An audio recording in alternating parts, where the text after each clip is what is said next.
On August 13th, 1790, 269 years to the day after the fall of the Aztec capital of Tenochtitlan, workmen repaving the Zocalo, or principal plaza of Mexico City, found a monumental sculpture. And from here on out, I'm going to try not to read and just tell you what's going on. Okay, so the sculpture, as you can see, she's about 9 feet tall, so a little bit taller than what you're seeing on the screen. And it represents a monstrous female figure. Her head has been cut off. You can see instead 2 snakes representing streams of blood coming up out of her decapitated neck and forming a semblance of a second face. Then there's a necklace made of hands and hearts covering her sagging breasts, these sorts of clawed feet, almost like an eagle's or some other kind of creatures, and in between a skirt that's made up of knotted rattlesnakes. And it's because of this skirt that we now call the sculpture the Coatlicue. This literally means snakes her skirt. And we know that this is the name of an important Aztec goddess. It's the name of the mother of Huitzilopochtli, who's the tutelary god of the Mashiki, the people that we now call the rulers of the Aztec Empire. And this has then been interpreted as an image of Huitzilopochtli's mother. But it's likely that in its original context, this sculpture was not actually a cult image at all, but instead one of 4 guardian figures, or tzitzimime, that surrounded the temple of Huitzilopochtli at the Aztec Templo Mayor. Anyway, the discovery of the Coatlicue in 1790 heralded a new era in Mexican archaeology. Before this point, objects that came out of the ground were broken up and destroyed, reused as building materials. But with the paving of the Zocalo and these projects, other objects came out of the ground, including the calendar stone and the stone of Tizoc. And for the first time, instead of being destroyed, these objects came to be displayed as evidence of a Mexican past. This is just at the moment that Mexican nationalist movements are beginning to get started, and so this pre-Hispanic heritage now has a kind of rhetorical purpose that it did not earlier in the colonial period. So the calendar stone, which you see over here on your left, for example, was displayed for many years on the side of the Metropolitan Cathedral. Right here, you can see in a photograph attributed to Guillermo Callo. And the Aztec Templo Mayor, I should say, is just right behind that building over there. But the Coatlicue, too, at first was displayed outside of the National Palace, but it proved controversial. And authorities then decided that it might be better to put it in the more controlled space of the Royal and Pontifical University inside its walled courtyard. But even there, the statue proved problematic. People left offerings of candles and flowers at her feet, and the clerics in charge of the university began to fear that the sight of this ancient sculpture would lead to a resurgence of idolatry and the corruption of impressionable students. We can't have that. So the statue was reburied. It came in and out of view again over the course of the 19th century. The sculpture was disinterred in 1804 when the German antiquarian Alexander von Humboldt came to Mexico City, then reburied again, only to be excavated for a 3rd time in 1823 when William Bullock came to town in search of Mexican antiquities to display in London. A cast of the sculpture was featured in Bullock's exhibition, Ancient and Modern Mexico, in the Egyptian Hall in Piccadilly. But the sculpture itself was buried yet again, to be exhumed for a 4th and final time, sometime in the 1830s. As we will see, this history of burial, exhumation, reburial, and the way that this sculpture was remembered even when hidden, unwittingly echoes and recapitulates central themes about the pre-Hispanic visibility of Mesoamerican sculpture. But before the Coatlicue was reburied for the first time in 1792, Antonio de Leon y Gama published an engraving of the piece in accompaniment to a study of this and the calendar stone. And in it, he noted a most curious fact of the Coatlicue, which is that she is carved on all available surfaces. And so you can see, right, that he's shown not just front, back, and side views, but also the view of the top of the head of the Coatlicue, the carving that underlies the projecting skirt right here, and perhaps most puzzling of all, this carving on the underside of the sculpture. So as we can see both in Leon y Gama's drawing and in this cast of the image, what's carved on the underside of the sculpture is another deity. In this case, it's the rain god Tlaloc. And the figure is a little hard to read, so let me help you. We start up here at the top with the name, with the date 1 Rabbit, which is the date of the creation of the earth. Then we see that Tlaloc has these sort of ringed goggles around his eyes. These are really characteristic. A fanged mouth, round ear spools on either side, a round shield in the center of his body from which a loincloth descends, and skulls that are lashed to his knees and arms, and then he's wearing a necklace of miniature skulls. And this position that he's in, this crouching position, it's called the Mamazotikak position, and it's a position that elsewhere in Mesoamerican art is associated with images of birth and generation. And in the beginning of the series of impersonations of great Mesoamerican sculptures, it's actually a fantastic position to give birth in, by the way. It separates the pelvic bones a little bit in a way that is actually, and gravity is working for you, far preferable to the way that we now try to give birth lying down. Okay, so Leone Gama demonstrated all of this, but he was really, and there's something that's disturbing in a way about the very top of the sculpture being carved. You couldn't see the top of this thing, it's 9 feet tall. But there's something in a way that's even more puzzling about the carving on the underside.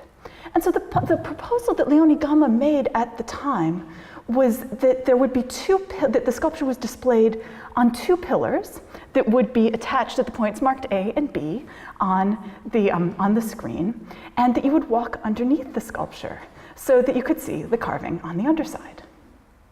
This is a terrible reconstruction. I can promise you that this did not actually happen.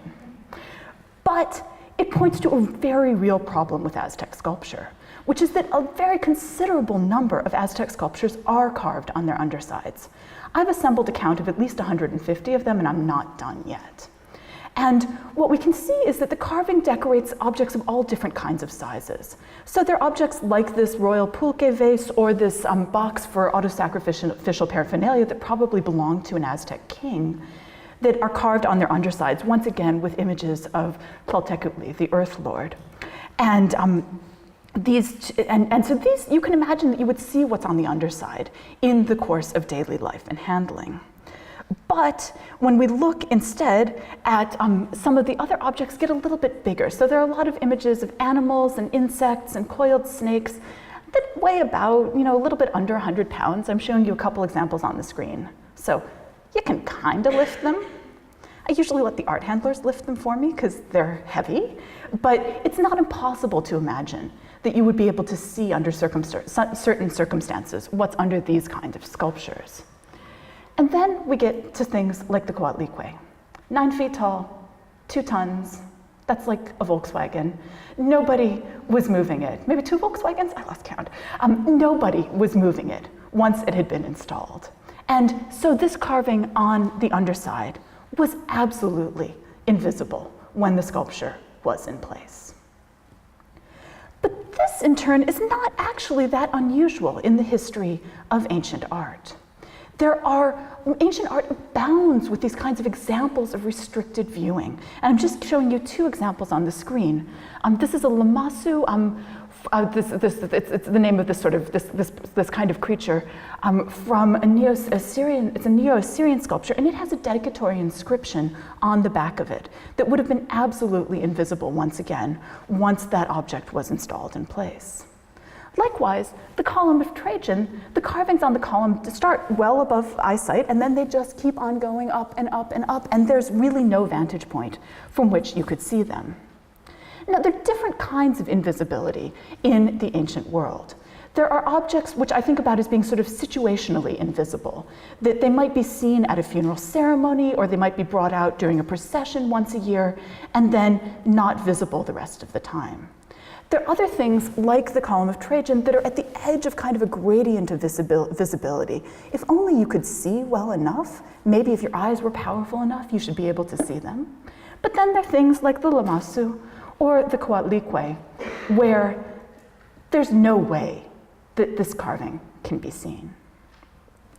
I should say that this is also not at all unusual in the history of Mesoamerican art. There are many examples of this kind of restricted or difficult viewing, beginning with the earliest of Mesoamerican civilizations. So what I'm showing you on the screen right now is a part of an offering that was found at the site of Venta, an Olmec site dating to the first millennium BCE. And what you can see is that, there's this series of greenstones that are brought from over 60 kilometers away, laid out in rows upon rows upon rows, lined with colored sands. And then on top of them is placed this very enigmatic image, once again composed of a mosaic of greenstones and then also colored sands in between it.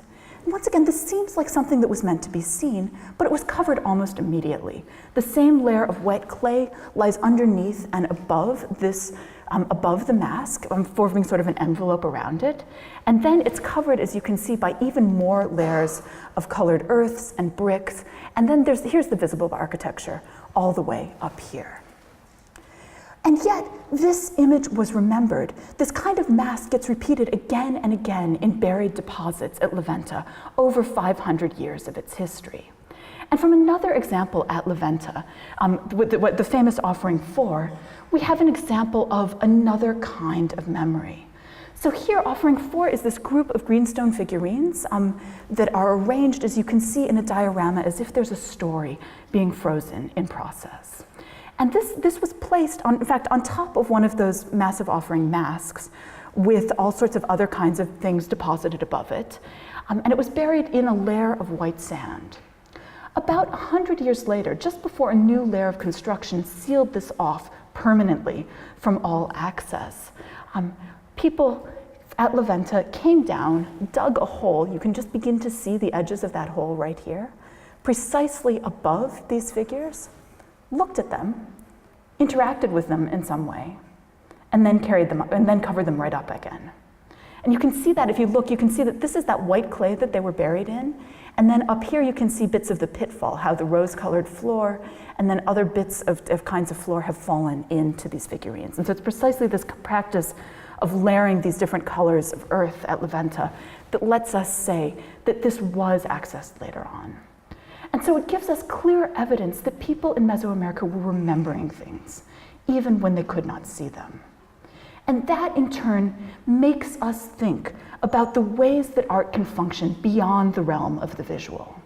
We're used to our encounter with the work of art being a purely visual one that happens more often than not under the very strict viewing protocols of the museum. But in ancient Mesoamerica, people talked about art, I'm convinced, as often as they looked at it. And these objects make us think about other ways of understanding art. We have to think about making and dedication. We have to think about how these images might be vital and agentive beings, acting even when they are not seen. We have to think about ritual and performance, social memory, and other avenues for understanding the importance of ancient art.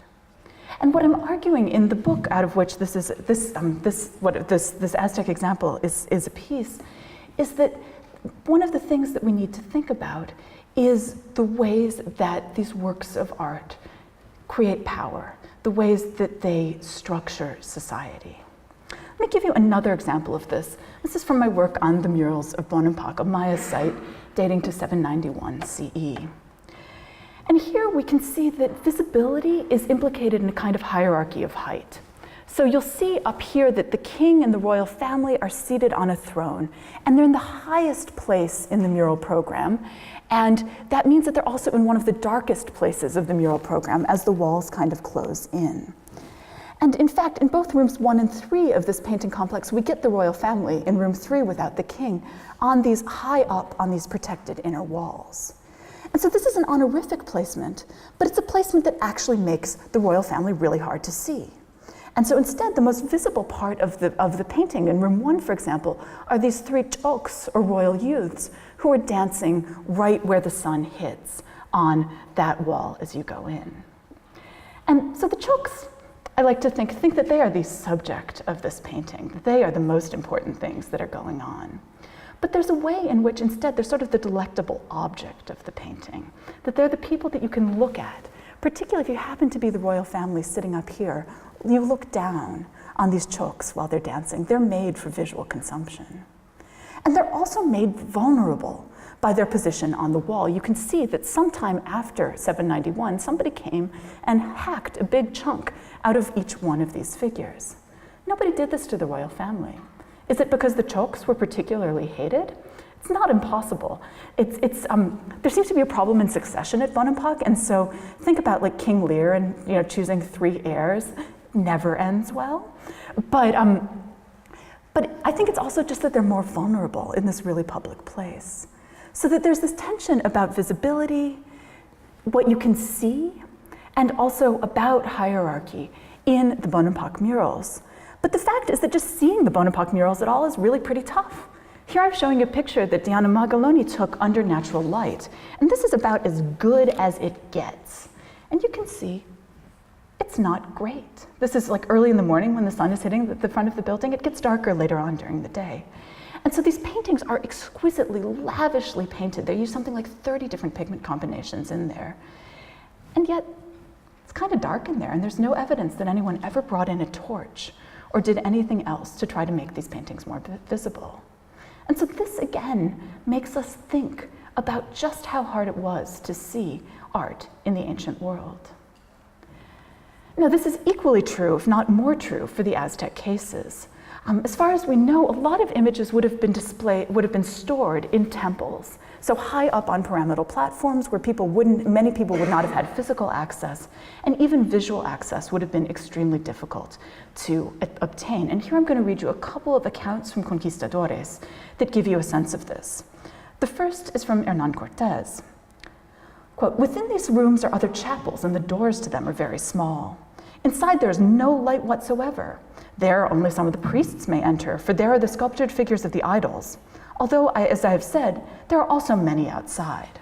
So Cortés is clear that there's some idols that are out in clear vision, but there are other objects that are stored in darkness that seem even to derive their kind of power from that darkness.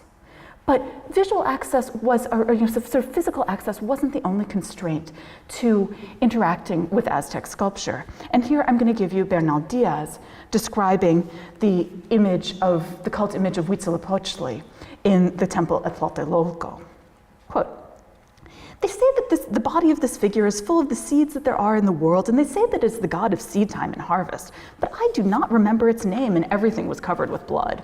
Both the walls and the altar, and the stench was such that we could hardly wait the moment to get out of it." And so there were real physical obstacles to seeing these paintings. Oh, and here was what I was going to show you. This is from the Codex de Ronde, a colonial artist's reimagining of what that sacrificial practice might have looked like. And do you see these sort of hairy demons here and here? This is likely, Elizabeth Boone has argued, these are the positions where the sculptures like the Coatlicue would have originally been, is where they would have originally been placed. And so this is some sort of memory of the Coatlicue on the sculpture. Now, we don't really know much about what that cult image of Huitzilopochtli, the god of all the seeds that was covered with blood, looked like. But one thing I can tell you is that it did not look like any of these 17th century imaginings.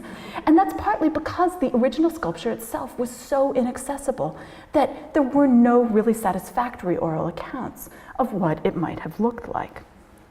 There are a few other takes on Huitzilopochtli, but it gets more complicated than this.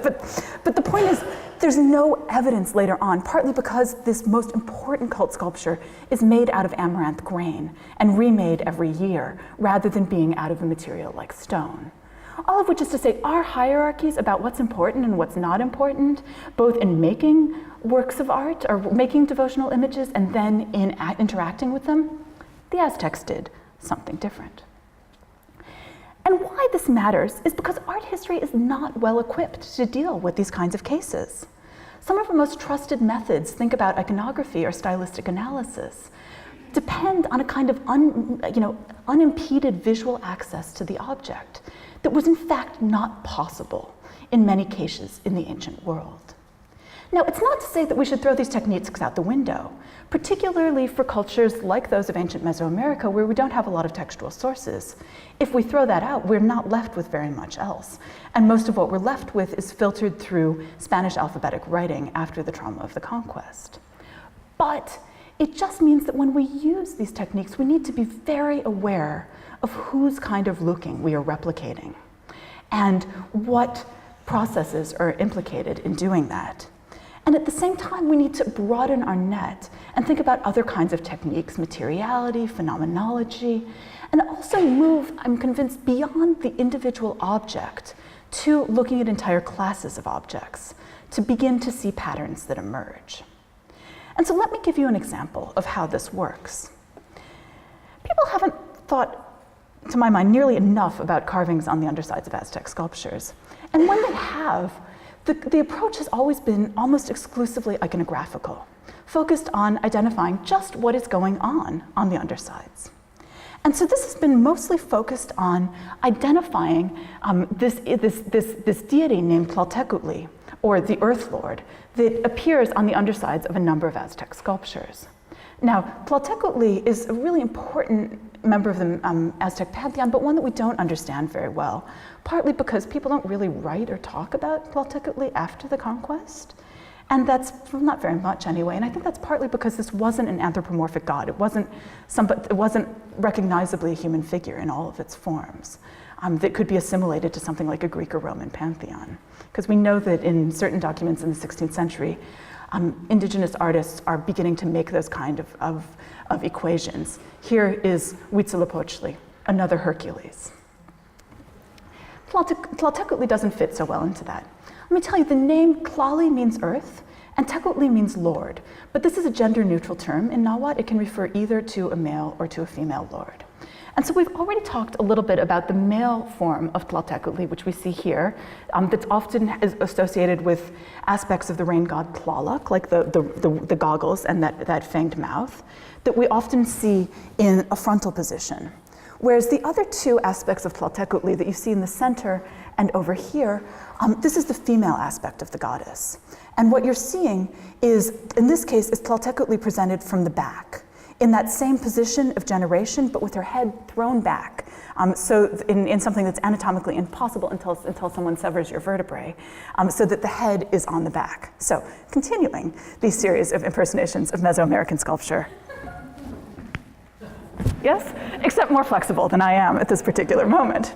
And then this third version over here is a monstrous version, once again female, where we get these huge jaws. This is sort of crocodilian in Aztec iconography, and with a flint knife coming out for the tongue. So we get these three forms of Tlatelolco, and let me just tell you a little bit about this god. The longest account of Tlatelolco comes from the 16th century Histoire du Mexique, and it tells about when the earth was created by the gods Quetzalcoatl and Tezcatlipoca, who transformed themselves into serpents and penetrated the body of Tlatelolco, who in this version is a goddess floating on the primordial sea, and tore her apart to form the earth and the sky. This is the first act in one of the many stories that the Aztecs tell about creation. And then later, and here I'm quoting from the Histoire du Mexique, quote, to compensate the goddess for these harms that these two gods had done her, all the gods decided to console her in order that from her should emerge all the fruits necessary for the life of men. To do this, they made of her hair trees and flowers, and herbs, of her skin tiny grasses and little flowers, of her eyes springs and pools and little caves, of her mouth rivers and large caverns, of her nose valleys and mountains. Oddly enough, this did not placate her, and the goddess still hungers for blood. Quote, this goddess sometimes cried out at night, wishing to eat the hearts of men. She would not be silent unless they gave them to her. She didn't wish to give fruit unless she was showered with the blood of men. So as far as anyone's theorized why these things are carved on the undersides of sculptures, it's been something like placating the earth with its own image, even though we're told that that didn't work. Tlatelolco remained plenty mad about the violence that had been done to her in the creation of the world. But it's a powerful and interesting suggestion, but there's some problems with it. The first is that what's carved underneath is not separable from what's carved above, the way that a human audience for the top and a divine audience for the bottom might suggest. And that in fact the real programmatic correspondence is between top and bottom that I'll give you a little bit more of an example of as we go on. And equally important, these images of Tlatelolco often assumed to be the only kind of carving on the undersides of sculptures, are really only about a quarter of this corpus of 150 images that I've assembled. And the rest of the corpus is really diverse. In it, the most frequent kind of carving are actually coils of serpents. And you see 3 examples over here. We're just going to spend a little bit of time with the carving that's in the British Museum today. And you can see that there's a real kind of disjunction between the top and the bottom of this sculpture, right? That the top is really smooth and simple. You can see the mouth and the tongue and the rattles, but other than that, it's just the sort of texture and the sort of little flecks of different stone that give this object its texture. But underneath, it's really elaborately carved with these scales circling up into the center. You can see that somebody's then come and added red pigment onto those scales in a way that marks them once again, oh, and here's a better detail of that, as an object of visual interest. Now, one story that you might tell about the coiled serpent is that the coiled serpent, you need to carve the bottom of this to make it ontologically complete. The serpent has a top and a bottom, so does the sculpture. And although the Coatlicue argues against that kind of an explanation, there are some other kinds of sculptures that you can explain in those terms. So you can see here that the Mashiki often made these objects that are images of the natural world. So the squashes are carved all the way around. So are the bugs. I think this is a flea, but it might be something else. And I'm really fond of the jaguar paws in this object that's in the Brooklyn Museum of Art. But what's important is that not all sculptures receive a fully 3-dimensional treatment. So some sculptures are left like totally uncarved on their bases, like this object right here. And other objects have a base on which the figure stands, also not carved on its underside, but more importantly, articulating a different kind of status between the sculpture and the world, right? Rather than just being a thing, it is a thing that is framed and delineated and identified in some way as something that we might think about as sculpture. But if we keep on looking, things quickly get more complicated. So here's an image of a toad. There are 2 of these in the Museo Nacional de Antropología in Mexico City, and 2 more in the Ethnologische Museum in Berlin. And you can see if you look on the underside that it's got these really kind of freaky mammalian paws, but then it's also got a hieroglyph on its center, this disc with these 4 other discs coming off of it. And this is a hieroglyph for chalchihuit or greenstone. So it might be marking something like saying, well, this is a green toad as opposed to the red basalt out of which it's carved. But it's also the same glyph you can see here being used as a place name for the city of Chalco, a city that the Aztecs conquered pretty early on. And so it's not entirely clear what that glyph is doing, hidden on a toad's underside. Sometimes there's only text on the bottom of these sculptures. And so here I'm showing you a fragmentary altar, again in the Ethnologische Museum in Berlin, and a more complete example in Mexico City to give you a sense. The sculpture in Berlin is carved on the bottom with a serpent and the 7 numerals, giving you the date 7 serpent, which is also the name Chicomecoatl of one of the most important maize goddesses in the Aztec pantheon. And so there's a way in which this could just be naming Chicomecoatl, specifying this is an altar to Chicomecoatl and not Xilonen or Sinteot or one of the other maize deities. And so it's restating the same theme, only once visually and then once textually. But the programs get even more rich and elusive, and here is one of my favorites. This is something that Felipe Solis, the former curator of the Museo Nacional de Antropología's Aztecs room, presented. So there's a set of these 4 sculptures, some of them in pieces, and they're in the form of cactuses, but each one is carved on its underside with the head and name glyph of Tenoch, the mythical founder of Tenochtitlan, which is the Aztec capital. And a Tenochtli, by the way, is a kind of cactus. It's what we'd call now a nopal cactus. And so you can see that there's the head and then there's sort of the nopal cactus growing out of it, right? Now, this kind of cactus, this organ cactus too, was sometimes called a Tenochtli, and so this could just be labeling it, doing that same kind of restatement that we saw on the 7 serpent block. But there's some other things going on as well. One thing is that these organ cactuses are used even today as boundary markers in Mexico City. And so here I'm showing you them in front of the Casa Estudio that Juan O'Gorman built for Diego Rivera and Frida Kahlo. And Felipe Solis proposed that these organ cactuses, the stone ones, were put up on the boundary between Mexico City, Tenochtitlan, and Tlatelolco, the two cities that occupied this island. And so that they were a kind of boundary marker, and that then the image of Tenoch underneath is the person who drew those boundaries when the city of Tenoch was founded. I'm going to digress and tell you that the street that was the boundary between Tenochtitlan and Tlatelolco was called the Calle del Órgano, possibly in memory of these sculptures. But until the 1970s, it was also Mexico City's red light district, and that pun holds just as well in English as it does in Spanish. Okay, but here, the other thing that we've got going on is Tenoch, the dynastic patriarch, lying at the bottom of the Mexica family tree. The Mexica royal family tree, it happens to be a family cactus. And in fact, that kind of vocabulary of roots is something that has deep roots in the Mesoamerican past. And so here I'm showing you at the site a sculpture from the city of Teotihuacan, a great important city 1,000 years before the Aztecs came to power, where we see once again these trees with different name glyphs, possibly representing individuals or lineages, and then the tree's roots exposed beneath them. In fact, it's not just these images of Tenoch. A lot of the images on the undersides of Aztec sculptures have some kinds of connections to royal themes. And so here I'm showing you Xucoatl, or fire serpent, and on the underside of it is the name glyph of Moctezuma Xoyocotzin, who's the emperor who welcomed the Spanish to Tenochtitlan in 1519. And underneath his name is a date glyph, the year 2 Reed, which corresponds to the year 1507.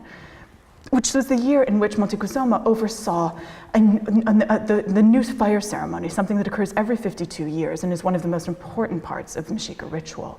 And this little rope right here sort of signifies that binding of the years. And so one of the things that's interesting that's going on in this sculpture is that it seems to send different messages to different audiences. That the people who can see the sculpture see the Xucoatl. And this is a serpent that's associated with time and with fire and with new fire. But only people who know about what's underneath have that historical specificity, that it is new fire in 2 Reed, dedicated by Moctezuma Xoyocotzin.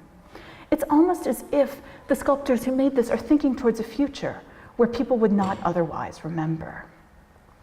And in fact, it's really striking how many of these Aztec sculptures that are carved on their undersides harken back to earlier Mesoamerican cities. So that coiled serpent that I've told you is the most common kind of Aztec carving has its origins at that city of Teotihuacan. That great city, it's just about 50 kilometers to the northeast of Mexico City. Here you see it up here on the screen. And we know that people from Tenochtitlan, Moctezuma was said to make a pilgrimage to Tenochtitlan, or to Teotihuacan, sorry, every 20 days.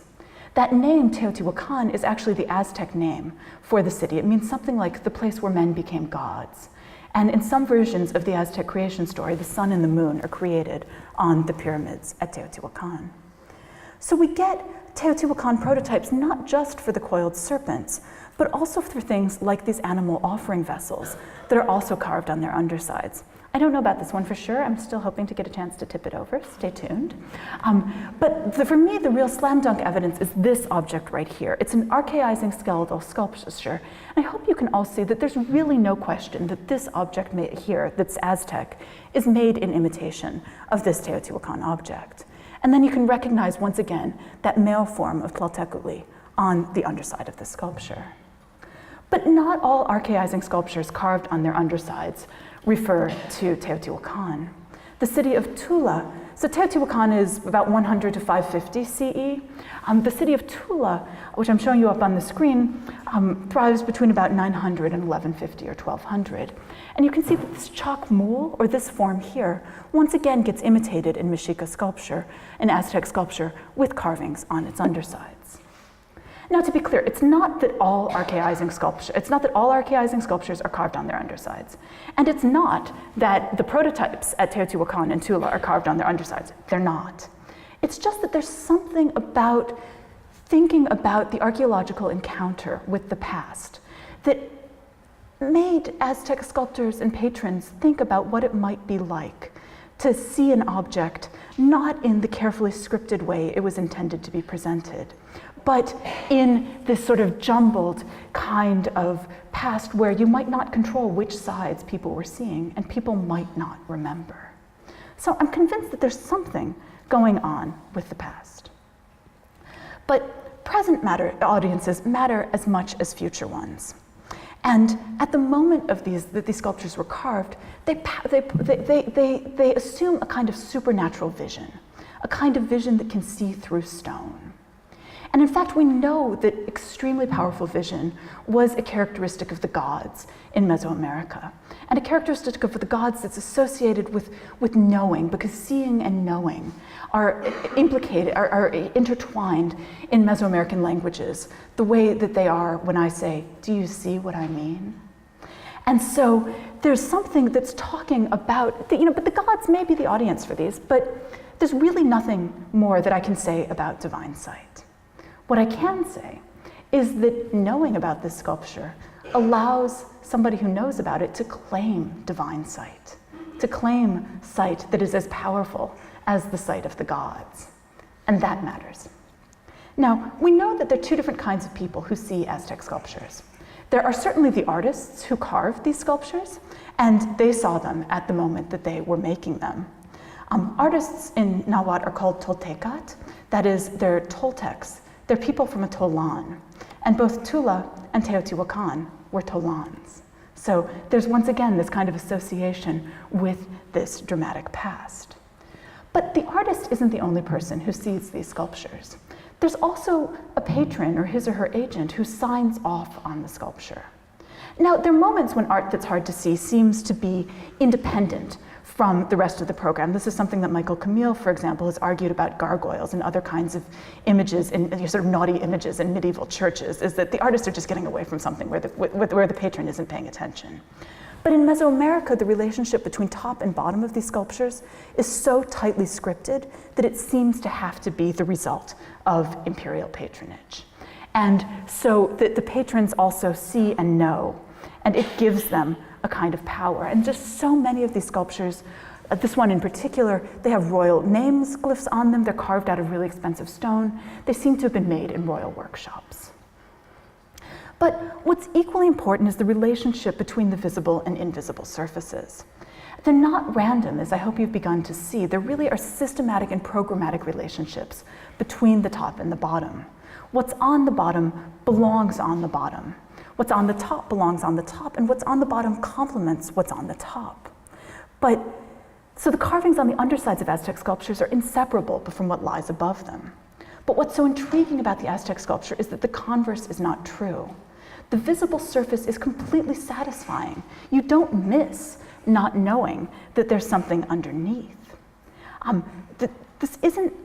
But the hidden carvings extend and augment the visible themes, continuing them, restating them, posing puzzles of complementary opposition. And so together, the visible and hidden surfaces create a second program that's richer than simply what can be seen.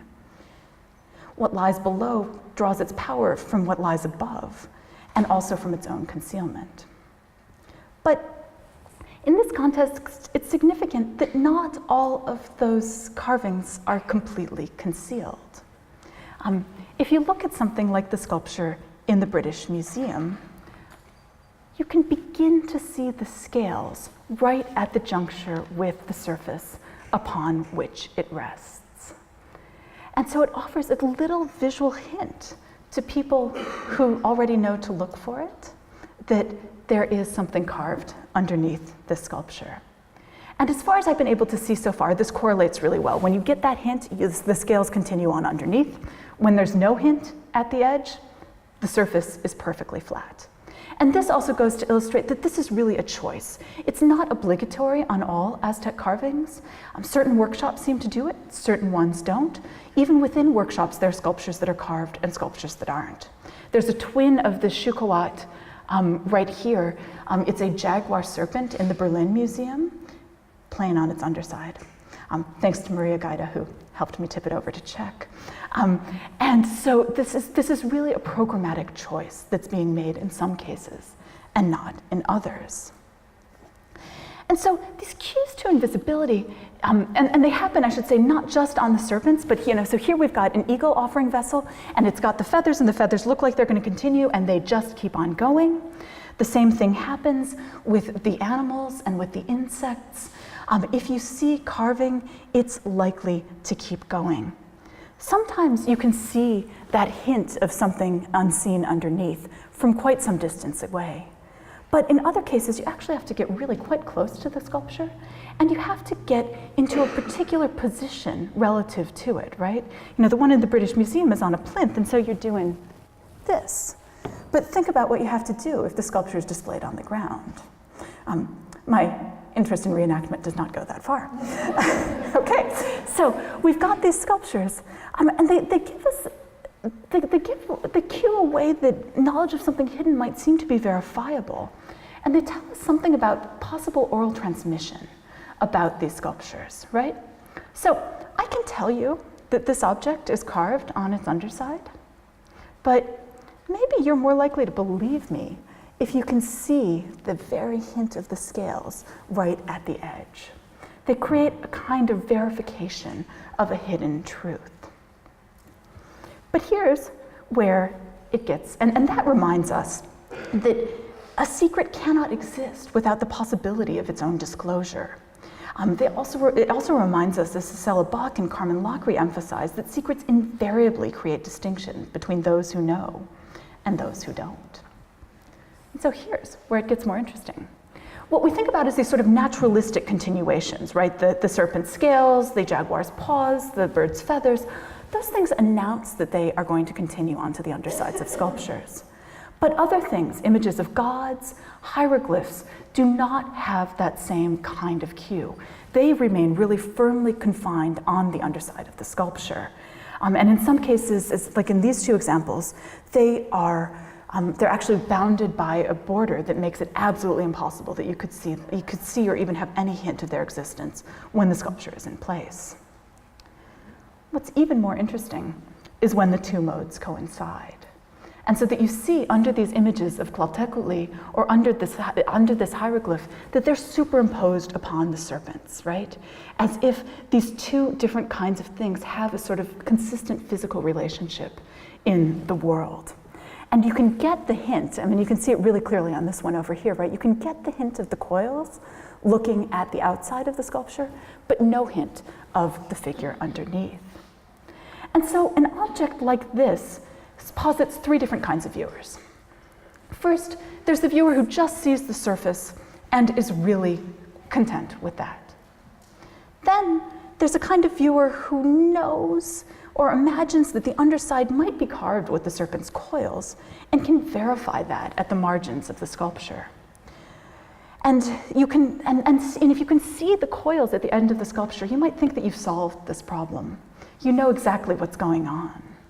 But then there are people who know or maybe simply believe that there's an image of the Earth Lord superimposed on the serpent's coils, even though they cannot verify that knowledge. And receiving that third kind of knowledge secondhand requires belief. It gives you access to a fact that cannot be verified with the eyes alone. This is in fact the structure of esoteric knowledge, that esotericism depends on the knowledge not being immediately available to everybody, not being verifiable. And so it depends on these other kinds of oral transmission to let you see something that your eyes alone cannot see. But that isn't the only appeal to esoteric knowledge. Simply interpreting the relationship between the top and the bottom of a sculpture like this also requires a lot of erudite knowledge.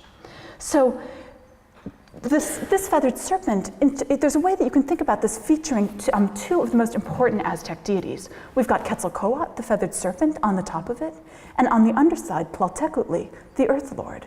And this should remind you of that story I told you earlier on about how Quetzalcoatl tore apart the earth to create earth and sky. And so there's a way that the body of Quetzalcoatl with these green quetzal feathers looking like maize plants becomes the surface of the earth with the earth underneath it.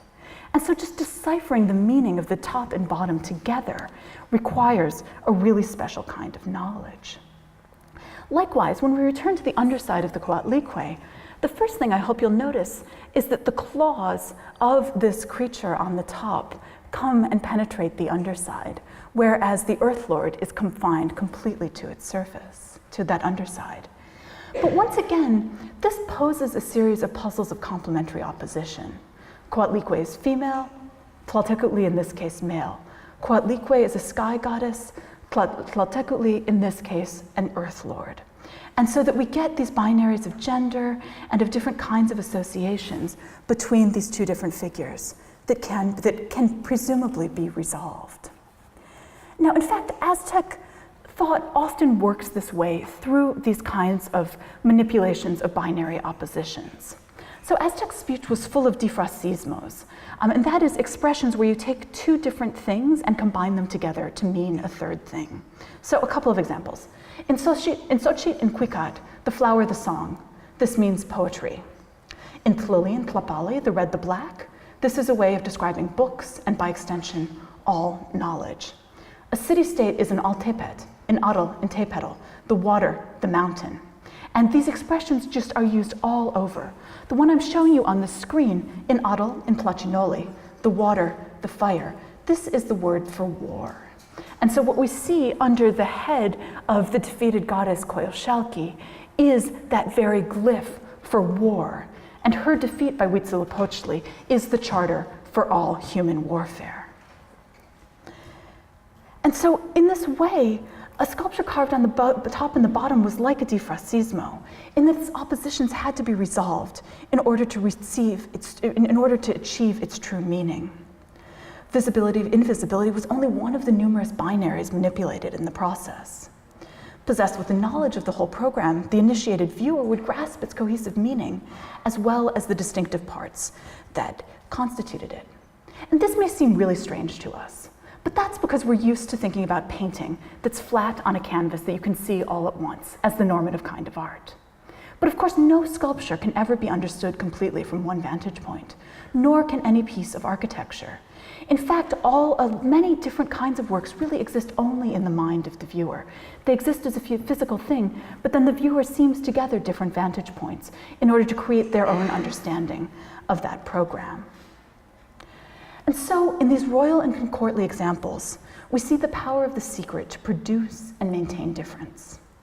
A secret is only a secret if someone, but not everyone, knows it.